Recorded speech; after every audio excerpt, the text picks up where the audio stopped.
Peter Credlin, live on Sky News Australia. Good evening, welcome to the show. Thank you to Rita Panahi for filling in for me last week. I was in London for the inaugural ARC conference. It was a fantastic week. I'll have a little bit more to say about that and what I learnt in just a moment. But a big show tonight. The Prime Minister, of course, in Beijing, and a whole lot more. Here's what's coming up tonight on Credlin. Anthony Albanese is set to meet with President Xi Jinping in around 2 hours' time. The first official visit by an Australian PM to China in around 7 years. Now, there's a lot of trade upside, sure, but a lot of dangerous strategic ground to traverse as well. I'll have more to say on that and what's at stake shortly. I saw my share of vile anti-Semitism last week in London, but sadly, more examples here too over the weekend, with posters of Hitler sprawled across the eastern suburbs of Sydney as one Islamic preacher further inflamed tensions, calling on Muslims to wage jihad. Plus, Queenslanders, well, they've had enough of the Palaszczuk government's soft-on-crime approach as fed-up crowds made clear marching in the streets on the weekend. I'll speak to the opposition leader David Crisafulli as Labor starts to panic. And today's news poll showing a serious decline in support for Labor comes at a difficult time for the government, with another rate rise predicted for tomorrow, and the Prime Minister copping flack for being both out of the country too much and for being out of touch. What's your message to homeowners in Australia who are seeing you undertake all this overseas travel and might be copping a rate rise tomorrow? I'm not a commentator, so I'll leave that to others. But first, the problem with prime ministerial visits is that you have to be complimentary to your hosts. And there's not much that can be said in Beijing right now that doesn't jar with what Anthony Albanese said just over a week back in Washington. Then it was shoulder to shoulder with the United States. Now it's all sweetness and light with communist China, even though it's increasingly difficult to maintain a strategic partnership with Washington while also maximising an economic one with Beijing. Now, at all times, wherever he goes, acting in Australia's national interest, that's a tough job for the Prime Minister. And the basic problem is that the PM is almost gushing in his praise for China for ending punishments against Australia that should never have been inflicted in the first place. Like Cheng Lei, the Beijing regime should never have arrested the journalist and stolen 3 years of her life. Now, they've let her out, but what did it cost Australia? The Beijing regime should never have imposed capricious and arbitrary bans on some $20 billion worth of our exports as punishment because we wanted an independent international investigation into the origins of COVID. Now, some of those bans have been lifted ahead of the PM's visit, but again, what did that cost us? Because believe me, the Chinese Communist Party doesn't do what's right. Everything it does is instead transactional. So there would have been a big price paid in strategic terms for the release of Lei and the partial lifting of trade bans. Trade bans, I might add, that are in direct contravention of the free trade agreement China signed with Australia when Tony Abbott was Prime Minister. So forgive me, but there's no cause to be grateful for China for freeing Australians who should never have been locked up or for doing what their trade deal says they should do anyway. Given China's role in COVID, given the likelihood the virus was cooked up in a Wuhan lab and escaped, something we may never ever get to the bottom of, which is crazy in itself after the chaos the pandemic caused millions and millions around the world, I think it's a pity that our PM's turned up in China on Xi's turf to give him the powerful images he needs internally at this time of unprecedented global tensions, when the world is once more polarising into democracies versus dictatorships.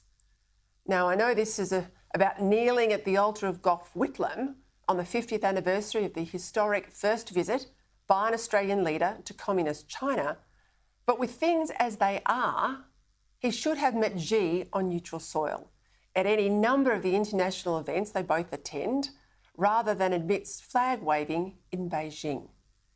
Make no mistake, China is the greatest strategic threat to peace and Western democracies. China is belligerent.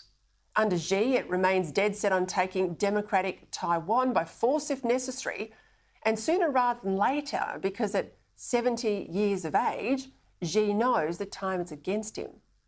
China remains determined to be the world's #1 power by mid-century. We know this because it's what the Chinese leadership endlessly repeats. Yet too often, we don't take it seriously. We dismiss it as bluff for a domestic audience. China doesn't buy our iron ore, coal and gas because it likes Australia. China buys these commodities because it needs them. And we shouldn't think that fawning over the Chinese leadership, as the PM's doing in spades, buys us any favours. It just loses China's respect and causes our allies to wonder whether we're serious. Was agreeing not to act against Chinese ownership of the strategically important port of Darwin the price paid for the photo ops in Beijing? Ownership that Anthony Albanese used to say wouldn't have happened had he been in charge. Acted very directly with the government of the People's Republic of China at the time that happened. We opposed it. I was the infrastructure minister, shadow minister at the time. Of course, an asset like the Port of Darwin, I believe, should have stayed in public hands. Well, by ruling out any change to the Port of Darwin, as he did 2 weeks ago, Albanese and Labor now own this. There were a succession of concessions to Beijing prior to the PM's announced visit. First, there was the dropping of WTO actions against China's trade bans. Then on October 16, the government indicated that it would drop anti-dumping tariffs on Chinese wind turbines. Then on October 20, the government announced that decision on the Port of Darwin, not to do anything about the Chinese-linked ownership. Then on the same day, the PM's Beijing visit was formally announced. China said it's reconsidering its punitive tariffs on Australian wine. Now, see what I mean about transactional politics. We have to hope that Australian support for admitting China to the TPP trade deal, or rather refusing to admit Taiwan, was not the further price paid for this visit, because if it was, it would seem that pretty pictures for Goff's anniversary has been put ahead of Australia's long-term national interest. And that's something that no Prime Minister should ever do, not with any country, but least of all, not with an adversary like China.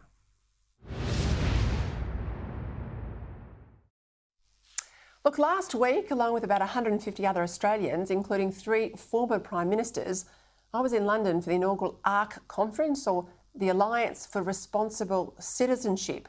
It brought together some 1,700 global players across politics, business, media, as well as writers and thinkers broadly of the centre-right.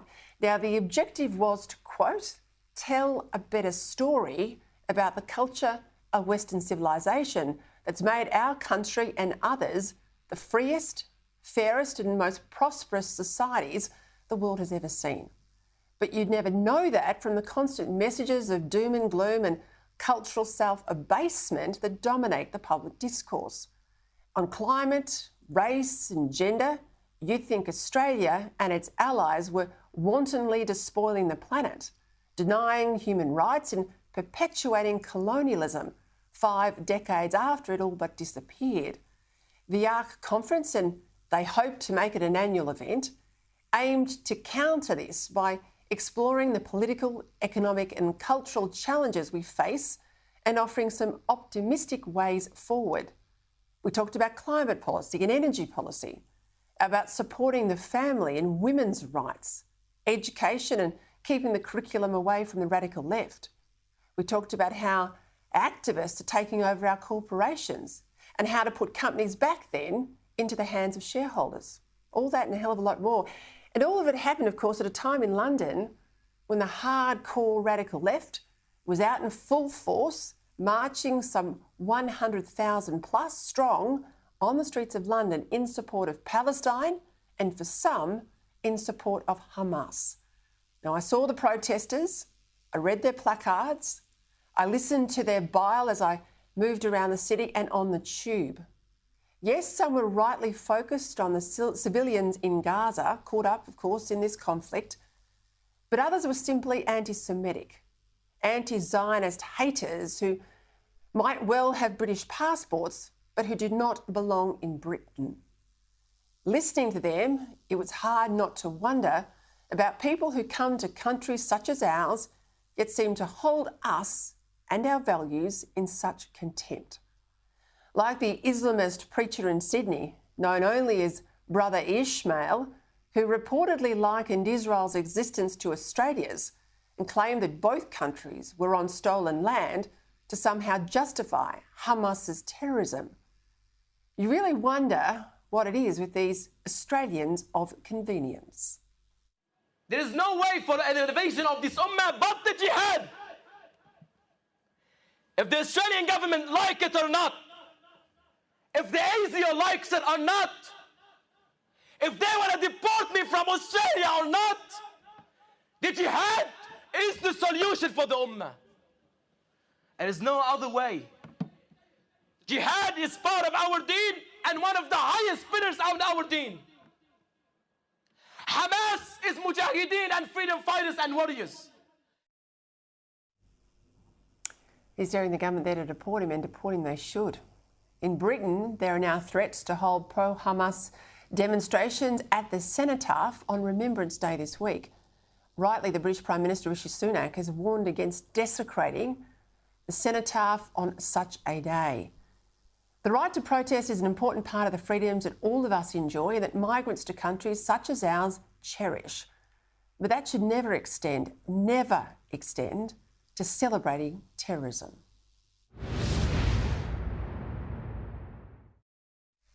All right, as I said, busy day. Let's get to Canberra now for the headlines. Sky News senior reporter Trudy Macintosh. Good evening. The Prime Minister is about to meet China's President on his historic visit to Beijing. Ahead of the meeting, Anthony Albanese asked if he can trust Xi Jinping after a rocky 7 years in the relationship. We have different political systems, but the engagement that I've had with China, with President Xi, have been positive. Back home, the Greens staged a walkout of Senate question time over the ongoing Israeli war against terror group Hamas in Gaza. The coalition is morally bankrupt when it comes to Palestine, and Labour has shown itself to be heartless, gutless cowards. Today, we bring the people's protest into Parliament. Free, free Palestine! I don't think any particular political party seeking to make hay out of this terrible situation is going to advance the position in Australia. Support for Anthony Albanese slides in the first news poll in the wake of the Voice referendum defeat. The Coalition's primary vote up to 37%, Labor's at 35%. The two-party preferred, Labor still leads 52-48, but the support for the Coalition has risen by 2 percentage points. The biggest jump, though, was in preferred Prime Minister. Now just 10 points separate Anthony Albanese and Peter Dutton. Coinciding with the poll result, some of the Yes campaign leaders have broken their 3-week silence. They're still pushing for truth and treaty despite the 60-40 loss. So yes, the Uluru Statement stands. Absolutely. Yes 23 co-chair Rachel Perkins told supporters they shouldn't give up on a voice body either. That aspiration of a voice will remain, and it may not be achieved by referendum, but it will be achieved. And all eyes will be on the Reserve Bank tomorrow, with some economists tipping we could be in for another interest rate hike. High inflation still enemy number one. Now the government is looking at axing infrastructure projects in order to take some of the heat out of the economy. The entire pipeline has not been managed well by the previous government, and I have got a mess to clean up. The infrastructure pipeline has now dropped down to, I think, $10.3 billion out of a total budget spend of $637 billion. So if you're looking for what's causing inflation and rate rises, it's not the infrastructure pipeline. And finally, Government Services Minister Bill Shorten stealing the show, shoving a tinfoil robot into the bin as he trashes his predecessor's robo-debt record. Hang on, what are you saying? He says sorry. Anyway. He says ScoMo made him do it. Anyway. A shiny stunt as Labor promises to hire 3,000 people to help reduce Centrelink wait times. Trudy Macintosh, Sky News, Canberra. Right, a big week. PM, of course, 2 hours away now from his bilat with President Xi. Israel's ground offensive in Gaza well underway. The RBA under pressure tomorrow. It's the Melbourne Cup meeting to hike interest rates. Inflation, of course, continuing to cause concern. A whole lot to get to, and that news poll as well. Joining me now, the Australian's national editor, Dennis Shanahan. Dennis, welcome. Great to have you as always. We'll get to all of that international news in a moment, but I really want to get across what's playing out locally, because I think it's critically important. We're now a few weeks away from the Voice result, emphatic result. It's starting to me to look like it's showing up in news poll. Pretty interesting reading there, worrying reading if you're a Labor Party member.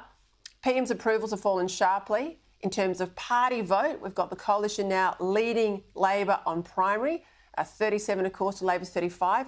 In part, the PM's not seen as being focused on the issues that matter to voters, but increasingly what he is focused on, things like the Voice and all these trips overseas, as important as they might be to Canberra, they're not helping them because he's coming across as being out of touch. What do you think, Dennis? Yes, the problem for Anthony Albanese is that he's being seen as being out of touch and out of the country.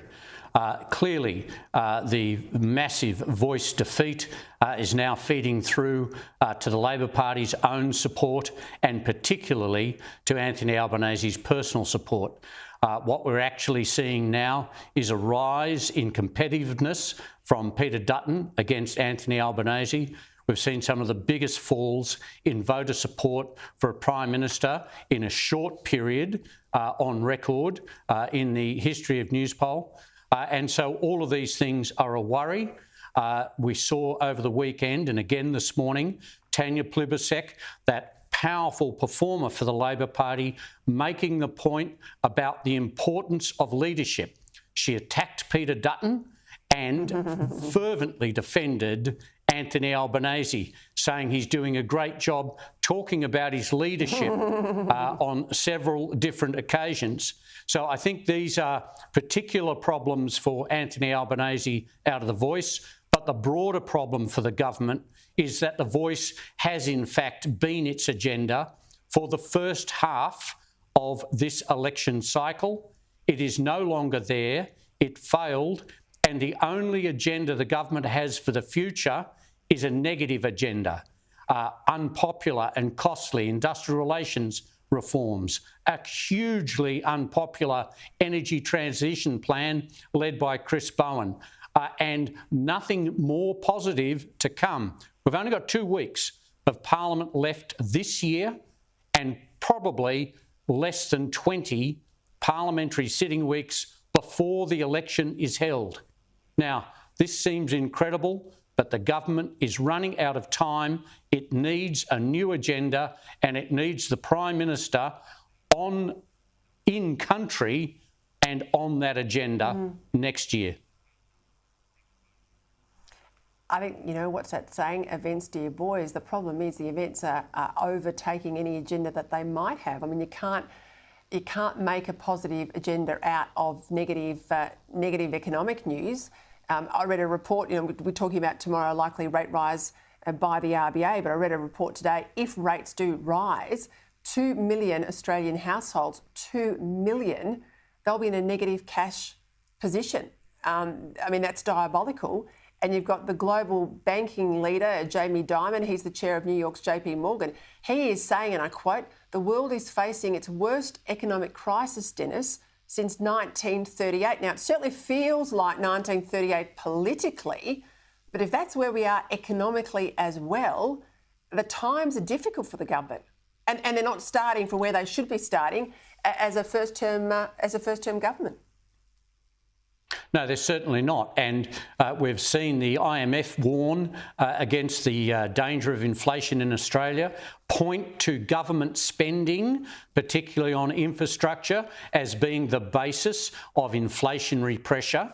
And everybody in the street knows what inflationary pressure is meaning, and people who are facing the mortgage increases, rental increases, these are the people who are going to go into the red in their weekly accounts because of interest rate rises. This is a real crisis domestically, but all the portents are there for slowdowns internationally, continuing interruptions to supply chains, and continuing inflation elsewhere, not to mention all the security tensions then I think that we are in a very difficult situation, and economically the government is going to be starting from an even worse position if rates go up as expected tomorrow. I'm going to talk to an expert a little later in the show about the strategic challenge of the China visit. But in political terms, China's not the upside it was for prime ministers in the current climate. I think people are very nervous about China.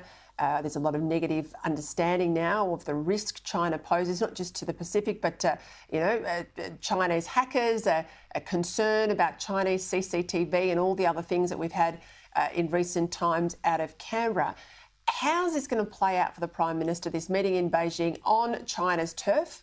I mean, I argue they should have met in the margins of all these international meetings they're going to anyway. But going over there, I know it's the Gough Whitlam anniversary, but that's Labor's interest, not necessarily the national interest. How do you think this is going to play out for the PM?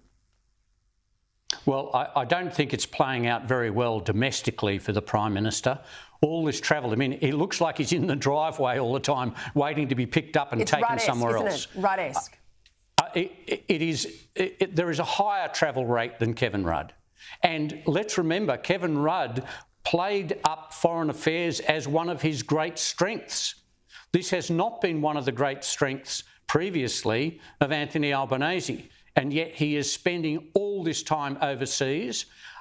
He is seen to be travelling and had a sumptuous dinner at the White House, says it was hard work. It's difficult for him. But the problem is this, that there isn't a great deal to show from these trips. He keeps talking about he's now met Joe Biden 9 or 10 times, and he'll meet him again soon. He'll be overseas again, although he is now. And the real problem he has is that he's already given away a great deal to China to ensure that he could make the trip and have the big shaking of the hand with President Xi. We've seen the Port of Darwin decision. Various people have been, released. But Australia also dropped its case against China in the World Trade Organisation. This has upset a lot of our trading partners because in return for being relieved of burdens which we shouldn't have had in the first place, we've taken away a real test of China's trading position. And the Prime Minister doesn't seem well prepared. A couple of hours ago, he was asked, did he trust President Xi? This is a couple of hours before he meets him. This was the most obvious question you could ask after President Biden said, don't trust Xi, verify. And the Prime Minister was unable to put together a coherent, strong and confident answer which said, yes, I trust President Xi, but I don't give everything to China without checking. It just seemed like a very poor answer. And I think the optics of this trip, of the Prime Minister standing at a trade fair in Shanghai, holding a lobster and talking about what a great thing this is for Chinese lobster eaters and the lobster industry in Australia, when everyone else in Australia is concerned with the price of fish at the market, not the price of lobster in Shanghai. Yeah, I thought the same thing. I thought Australians are worried about a tin of tuna, and here he is standing with a lobster. There couldn't have been a greater contrast. And you're right to pick up. I don't think he's prepared as he should be for a lot of his press conferences, but that was very telling today, Dennis. We will see what happens. Thank you for your analysis. All right, let's go to Sydney now. Police are investigating grossly offensive signs depicting Israeli Prime Minister Benjamin Netanyahu as a Nazi dictator, of course, Adolf Hitler. The posters were posted around the eastern suburbs of Sydney over the weekend. That's an area, if you don't know Sydney, that's home to a large proportion of Sydney's Jewish community. It comes, of course, just days after two men were fined $500 each after allegedly tearing down part of a display at Bondi Beach, which was commemorating Israeli hostages taken by Hamas on October 7. Join me now to discuss this, the co-CEO of the Executive Council of Australian Jewry, Alex Rivkin. Alex, thank you for your time. Talk to me about these posters, because I can't imagine a more hurtful image for the Jewish Australian community than seeing any Israeli PM, any politician, compared to Hitler? Well, exactly as you said, Peter, these were placed very deliberately in an area that is really the hub of Sydney's Jewish community. They knew that hundreds or thousands of Jews would pass through that area and witness this. And this is an area where many Holocaust survivors live, many of their descendants live. And to be confronted with an image like this, particularly the depiction of an Israeli Prime Minister, the democratically elected leader of the Jewish national home, who's now fighting against a terrorist force that has sought to exterminate the Jewish people. It's deeply hurtful, it's offensive, it's abhorrent, but this is where we are, and it's inevitable. When you have weekly protests all over the country where Holocaust analogies are made, where Israel is labelled as the greatest evil in the world, this sort of thing's going to happen. But if these cretins that put this poster up want to look for a Nazi analogy and want to know who Hitler is in this equation, perhaps they should consider which side of the conflict just went door to door in Israeli towns and villages, massacring, raping, burning, torturing as many Jews as they could find. I'm often amazed at the ignorance of people about Israel and its democratic nature, and even the Knesset, the Israeli parliament. And of course, people need to understand, don't they, Alex, that in the Israeli parliament, plenty of Jewish MPs, but there's also Arabs, there's also Christians. I mean, there's a broad church, if I can use John Howard's term there, a broad church of people elected to represent the voters of Israel. Well, despite the slander that we see from the Greens and from the far left and the Islamist segments of our society depicting Israel as the greatest evil in the world, as an apartheid state and all of these things, anyone who's been to Israel, anyone who has stood on a street corner for a moment and has observed the citizens of that country, black, white, from the Middle East, from Europe, from all over the world, Arab and Jew, working together in every sector of the economy, in every echelon of power in that country. And in contrast, there are no Jews, certainly not in Gaza, not in the West Bank, under Palestinian control, virtually nowhere in the Middle East. So it speaks to the immense hypocrisy, the ignorance, but the power of the propaganda that has successfully depicted this liberal democracy, this ally, this bastion of Western civilization as something evil and abhorrent. I played a little bit there before of the Greens in the Senate in Canberra today, but what did you make of it? Well, the Greens have become the party of showmanship and of solidarity with terrorist organisations, and they've exposed themselves as utter frauds in the last few weeks. So when 1,400 Israelis were massacred with horrific levels of brutality, the Greens could not bring themselves to condemn this without at the same time accusing Israel of war crimes, thereby trying to justify those atrocities which were inflicted upon them. And now, as Israel tries to reassert deterrence, as it tries to save the hostages held in captivity, as it tries to destroy this terrorist organisation that is wreaking utter havoc, suddenly the Greens are positioning themselves as pacifists, calling for ceasefires and truces that will only keep Hamas in power. And this, I think, is what the Greens really want. The Greens, as an institution, support anyone that shoots at Israelis and Americans. They have a deep anti-Western, anti-liberal ideology, and we're seeing it played out today. Just quickly, Alex, I know that former Prime Minister Scott Morrison is currently in Israel with the former British Prime Minister Boris Johnson, there to show solidarity. I've just come back from London. In and around the centre of London, there were protests, pro-Palestinian protests. 100,000 people or more were at those protests. Some absolutely focused on the civilians in Gaza, many others not. Horrific anti-Semitic bile coming out of their mouths and on placards, very much wanting to see the destruction of Israel. More are planned for this weekend, which is Remembrance Sunday or Remembrance Saturday it will be in London. And of course, we're seeing all these protests in New York, in Australia as well. How does the community feel about that? Because they seem to be growing in number. Yeah, they're growing in number and they're growing in the severity of the rhetoric. They're becoming more brazen and audacious and open in their anti-Semitism. And it's quite disturbing for the community. The Jewish people know better than anybody the power of the mob and what a mob can do when presented with the right rhetoric and propaganda and the opportunity. And what we're seeing here in this country as well is every week these people are being whipped into a frenzy of propaganda, incited by clerics here in Australia, incited by the Australian Greens and others as well. And we're fearful for what might happen. But ultimately, we're a society of laws. We have immense faith in our government and our fellow Australians and the police. But certainly these are disturbing and tense times for the Australian Jewish community.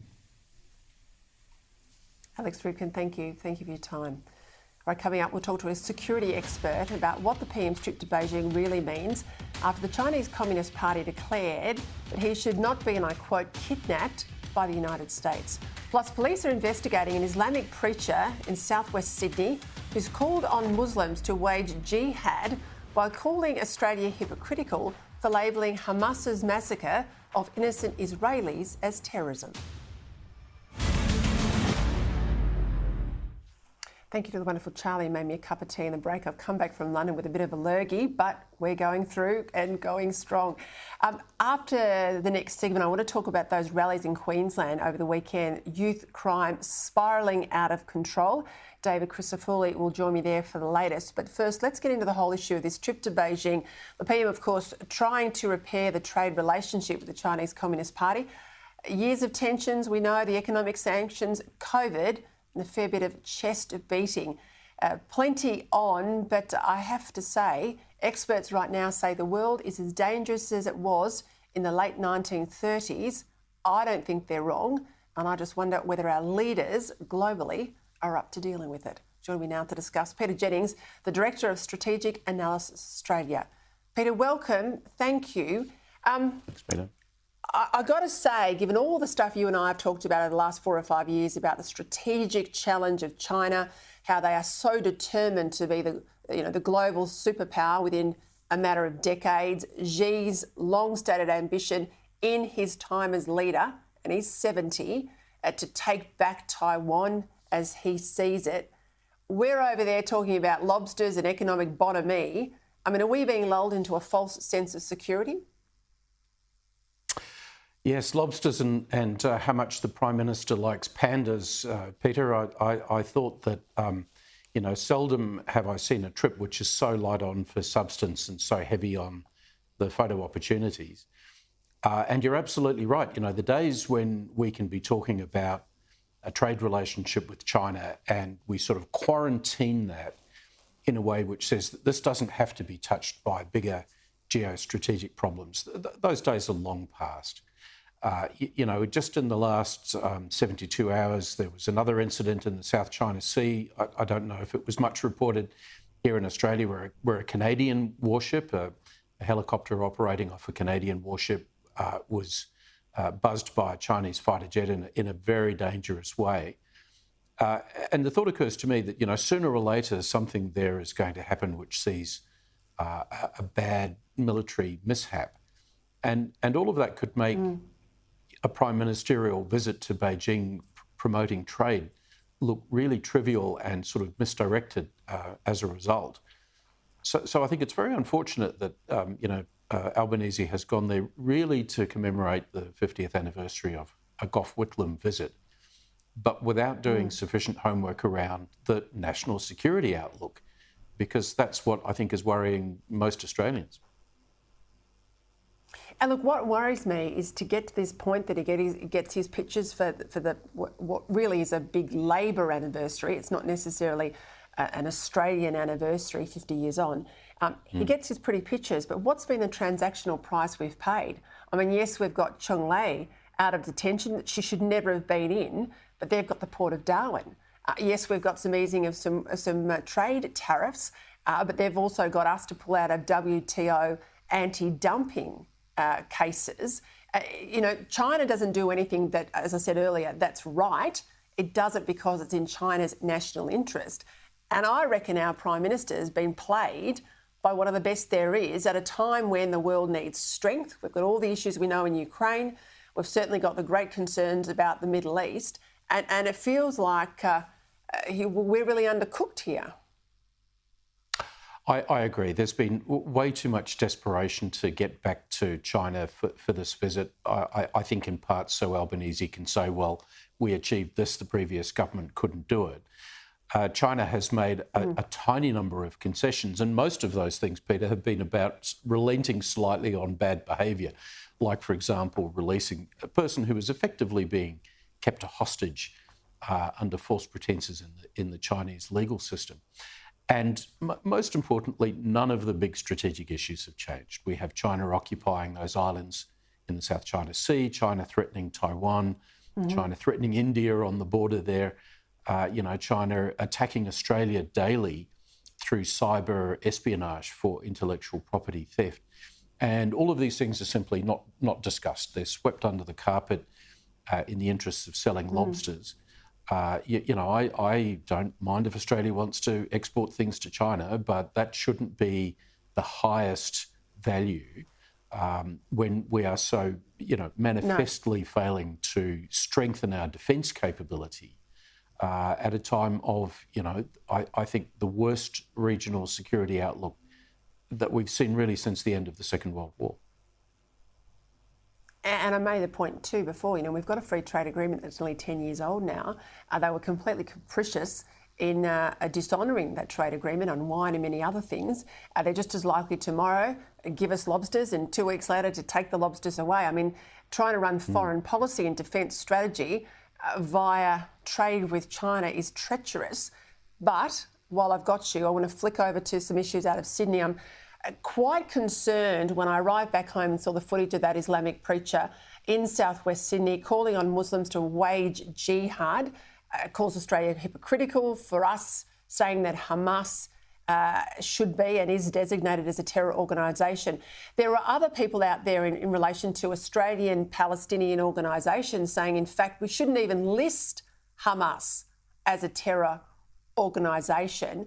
We know what ASIO has said. They've said be watchful for spontaneous violence. Peter Jennings, how concerned are you? Oh, we should be concerned. And for me, the worry here, Peter, is not so much the ramblings of some jihadi extremist. It's our own failure to properly react to them.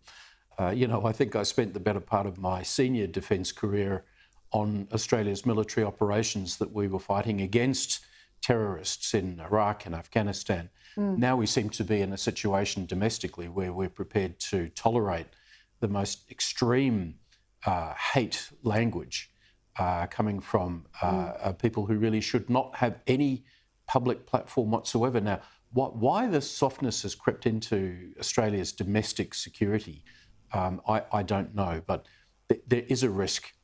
And as your previous guest was saying, when you've got marches, rallies in streets, sort of getting people incensed around issues in the Middle East, this does give rise to, I think, a higher risk of terrorist behaviour here in Australia. So this is something we should all be seriously concerned about. Peter Jennings, thank you. Just before we leave this issue, and we'll go to a break in a moment, but you may well have picked this up. A convicted terrorist called Ben Breaker, he had his citizenship cancelled, his Australian citizenship cancelled. He was not born in Australia, but it was cancelled by Peter Dutton when he was Home Affairs Minister. That citizenship has now been restored by the High Court. There's a quirk in the original legislation that Dutton used to basically kick him out of Australia once he's out of prison. He's now got that citizenship back. The bloke is an ongoing risk.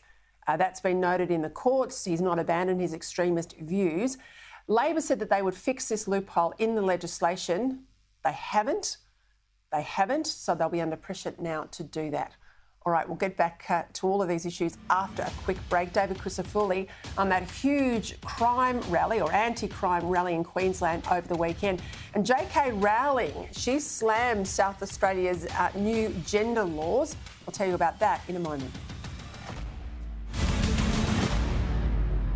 All right, let's go straight into those issues in Queensland. Yesterday, hundreds of protesters gathered in Queen's Park in Brisbane, marched down to State Parliament, calling for the government to take a tougher stand on youth crime. The protest was organised by Crime and Justice Action Group, and it followed a meeting between anti-crime advocates and Queensland Premier Annastacia Palaszczuk, where she said that payouts for victims of serious crime would increase in Queensland from $10,000 to $120,000. Joining me to discuss this, Queensland Opposition Leader David Crisafulli. David, I'll get to what looks to me, I mean, yes, people do need a compensation when they've been victims of serious crimes, but that looks like an absolute vote buy to me to take it to 120,000 from 10. But talk to me about that rally yesterday, because that is people power on the streets of Brisbane. Peter, it was so powerful and the stories were real, and myself and my team were there to listen to them, and no one from the government turned up. And today I was on the Sunshine Coast, and again, the stories that you hear are so personal. I sat and listened to somebody today who told me what it's like to try to comfort his 12-year-old daughter to know that 4 teenagers were in her room. Spoke to someone who runs a resort here that a group of juveniles grabbed her in the headlock and began to assault her. I spoke to someone who's had their home broken into multiple times, and they now get up every morning, check their CCTV vision, and when they see that somebody's there, they feel that pain. We are in a youth crime crisis. The government weakened the laws 8 years ago. On the back of it, it's created a generation of untouchables, and it's time for the government to listen to our solutions, rewriting the Youth Justice Act, removing detention as a last resort, and getting serious about early intervention. What about the government? They say the answer is they're going to move on now, legislation to bring in bans for knives and other bladed items and replica firearms to stop them being sold to juveniles. Do you think that's enough? Peter, your viewers know that I'll never get in the way of anything that's a step in the right direction. That's always been my style as opposition leader. But let's be honest, we've got a generation of untouchables, and it's time the government acknowledges that tinkering around the edges, of course people will welcome that. But until you rewrite the Youth Justice Act and deal with the underpinning issue that you have an ever-increasing cohort of repeat hardcore offenders, well then you're going to have more victims. And my focus is on absolutely supporting the victims we've got. But let's create less victims in the first place by giving more police and giving them the stronger laws. The government has 202 less police today than 12 months ago. They weaken the laws. They have the wrong priorities. And it's time they start listening to the Queenslanders demanding change. Yeah, and I made that point. I'm not against people who are victims of serious crime getting compensation. It occurs in other states. But to take it from $10,000 to $120,000, just fix the serious crime. Stop trying to pay people off. That's what that feels like, this move from the Premier. Well, she's got to listen to people, and she has to feel what they're feeling. And I haven't met a victim of crime who hasn't told me what it means to them to be a victim of crime. And I've sat and listened to too many people who debate where to leave their car keys at night. Some people say, well, I work hard for my vehicle, I don't want it stolen, so I hide it under my pillow. And then the next person beside them says, that's crazy, I leave mine at the front door because my children's bedroom is the first and I don't want them going through that. But that's not a conversation that people should be having about where to hide your keys. People shouldn't be in your home. It's your home. And the government watered down the laws. The government have presided over fewer police because police are leaving because they just don't feel valued and respected. The government owns this issue. And we have done what responsible oppositions do. We have listened, we have put forward our plans, and we do have the right priorities for Queensland's future. And it's time for the government to acknowledge that after nearly a decade in power, they have created this and they have to listen to the solutions to fix it. David Crisafulli, thank you. I am gobsmacked to hear that not one person from the government turned up at yesterday's rally. We'll speak again right after the break. Wind farms being cancelled across the world as electric vehicle sales tumble. Reality starting to bite for the green agenda. We'll ask my panel, Keith Pitt, and more after the break. Welcome back. Well, the rubber's really hitting the road on the green agenda. The S&P Global Clean Energy Index, which measures the performance of companies in global clean energy-related businesses, well, that's down over 30% this year. This week, 2 massive offshore wind projects have been cancelled in New Jersey, that's in the States. And over in WA, a multi-billion-dollar wind and solar farm planned by Twiggy Forrest, well, that's gone too. Joining me now, my panel to discuss it all, former Resources Minister, Liberal National MP Keith Pitt, and the Deputy Executive Director at the Institute of Public Affairs, Daniel Wild. Well, Keith, a big call from Fortescue. I reckon it's reality, of course, that these things are going to be cancelled. Chris Bowen, though, he's not responding with actual power, baseload power to go in the grid, though, is he? Reality is coming like a freight train, Peter. And if you look at these projects, the Sun Cable project, that big solar farm with an alleged connection to Singapore, headline for it, you get past that, and it says it wasn't technically or economically feasible. That was the reason for the decision. WA is very similar, trying to build these things in remote parts of the country where there's no infrastructure, no roads, no access, and you've got to clear great big swathes of it. But you're exactly right. Chris Bowen and Jim Chalmers, they've doubled down. They don't care about the cost. They don't care whether it's technically feasible. They don't care about the economics or who's paying. It's all about their ideology, and that's what they want to deliver. Daniel, it's taken them well over 3 weeks. We had those Yes campaign leaders out today breaking their silence, making it very clear, despite the emphatic result on The Voice, they're still pushing for truth-telling and they're still pushing for treaties. And Rachel Perkins, she's one of the Yes 23 leaders, she said The Voice is still an aspiration. She says it may not be achieved by referendum. Well, I doubt it will be. But she's saying it will be achieved, which I read as code, is we're going to demand it's legislated. We're going to, force the Labor Party to put it through the Parliament. What's your response? Well, that's right, Peter. I mean, as we know, The Voice was a part of a package deal, Voice, Treaty, Truth, and the purpose of The Voice was clearly to be the counterparty to a treaty with the Commonwealth Government. It's not practical to negotiate a treaty with 300 or 400 separate communities or entities, so that was going to be the entree to the treaty. And then there's truth-telling, which in practice will mean some form of compensation or reparations payments. So, there's a very radically divisive strand of thought in our country at the moment. And I think the Prime Minister's got a real problem. He committed to all of this on election night, as you'll remember. The first thing he did was a welcome to country. The second thing he did was said, we're going to do Uluru Statement, which is Voice, Treaty, Truth. And then eventually he got around to thanking the Australian people for having elected the Labor government. So this is out of step with the community. And I think Australians have simply had a gutful of this racially divisive politics, and they want us to move on from it. Keith, we're going to go to the issue of aged care. We know it's in crisis. You said prior to the election, if Labor push on with this idea that every nursing home's got to have 24/7 nurses, lovely aspiration, but how are people going to pay for it? Doesn't it have to be staged and come in a more sensible way? You said it would cause homes to close. We find out today 47 homes have closed their doors since September, since those reforms came through last year. This is the problem. Too much, too fast. Peter, sometimes I wish I was wrong, but I'm not on this. I've got a local aged care facility that will be closed by Christmas. That will be 50 beds roughly and 50 staff gone.